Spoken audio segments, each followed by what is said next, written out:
Kathryn King is Urban Mobility Manager in the New Zealand Transport Agency, which is investing in more active travel across the country. Before that, she was working in London, in Islington, and in Kensington and Chelsea. She also ran the cycling programme at Auckland Transport, their equivalent of TfL, for 5 years.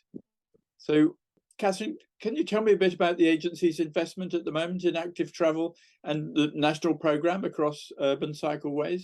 We are really busy at the moment progressing with investment in connected cycle networks across New Zealand cities. We have increased our investment in around 700% in the last decade. So we've seen a steady year on year increase in investment in order to start to enable people to get where they need to go across our towns and cities. And that investment started to build up a good decade or so ago, where we had a government who was really serious about completing the national cycle network and investing really heavily in particularly big off-road trails and cycleways that enable people to access some of our most scenic parts of the country. And since then, we've been more and more focused in our towns and cities, and we're investing across this National Land Transport Program around $1 billion in New Zealand dollars in walking and cycling across the country. And more recently, we've seen a injection in investment of an extra 350 million in rapid rollout networks.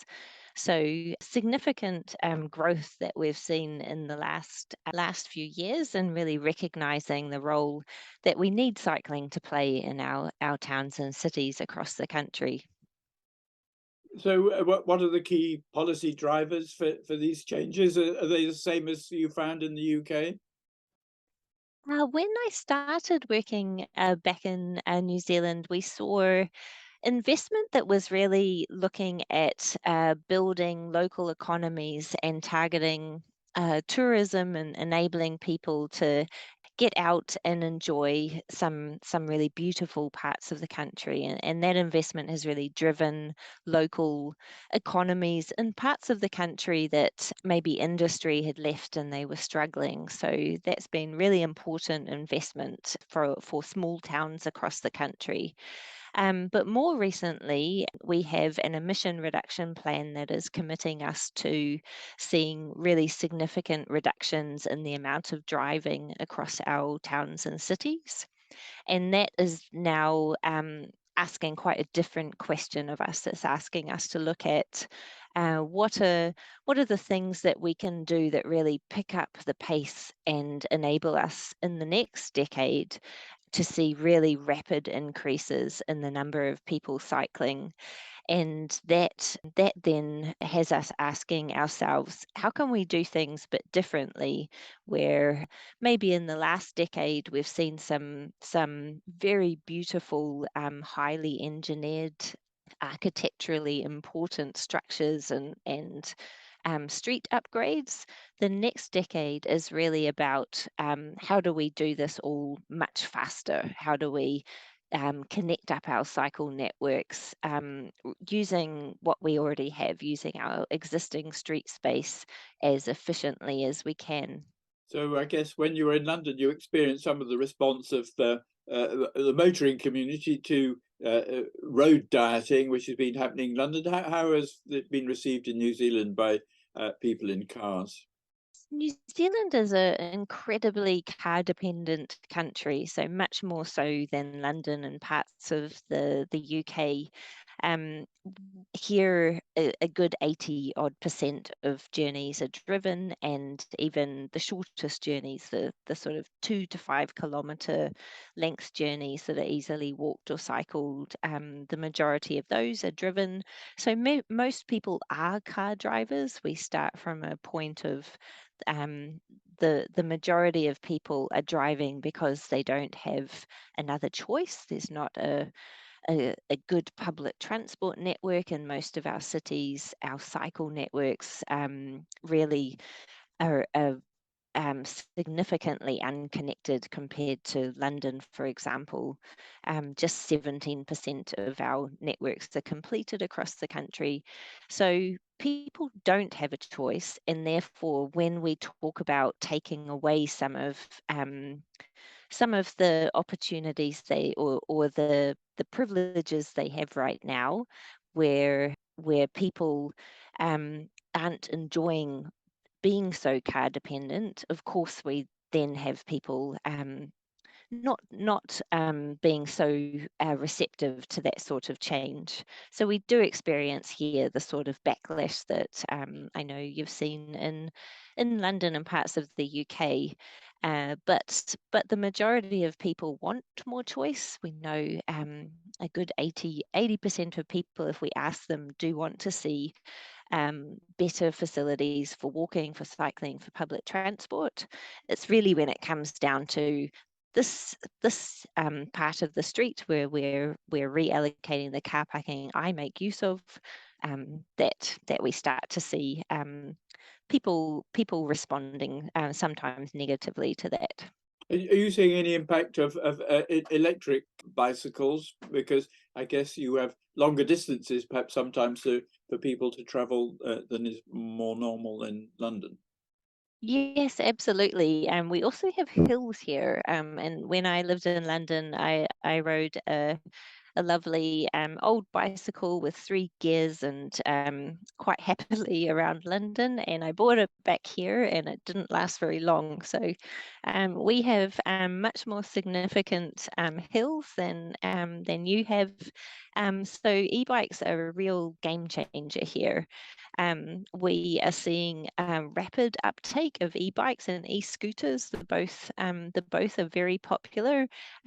We're seeing more imports now of e-bikes than electric cars, for example.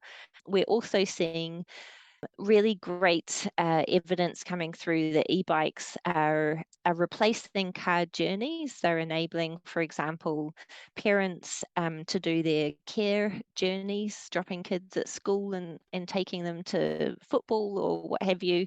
They're able to do those journeys on an e-bike, where maybe that's not possible on a regular push bike. So e-bikes really do offer us the biggest opportunity that we have to replace car trips. And what have you found as the big differences between UK or London and New Zealand policies? You work for RBKC, who have been very sluggish in delivering safer cycling routes, and Islington perhaps more positive about those issues. We have here in New Zealand, in Auckland particularly, for example, we have one transport agency that looks after all of the streets across our city. So we don't have I guess, the borough by borough differences in cycle network rollout. We have cities that are considering the entirety of their city and how they can provide a safe, connected, protected cycle network. When I left London, the first protected cycle corridors were starting to get built, but here that's what the majority of networks that we're seeing are. So we're certainly thinking about all the people who want to cycle, from children through to older adults, and the sort of facilities that enable that. We've been really heavily influenced by the work that has happened in the UK with the excellent gear change strategy that came out, and the approach that that has taken with a whole of system look at all the parts of the puzzle that need to change in order to support councils or support people who are working on cycling network cycle schemes. And we're following some of the same changes that has brought around, looking at our legal system and ensuring that we drag it from the 1970s with a very car focused policy setup to bringing that into something that really thinks about all people and how they travel and opening up our streets to everyone. So we've been very impressed by the changes that have happened in the UK recently, and looking at how we can here now leapfrog that and learn from that, and looking at how we can improve on it. And some of the things we've been doing, building on what we've seen in other countries, is now how do we do this rapid rollout better for our context, and how do we enable more piloting and more projects that enable communities to have real involvement in co-designing changes in their streets. Very good. Well, thank you very much, Kathryn, and good to hear your attitude to gear change. And we hope we just got a new government, and we hope that they will continue on Boris Oh, I Johnson's do hope policies so. of supporting cycling. So thank you very much. Wonderful. Thank you.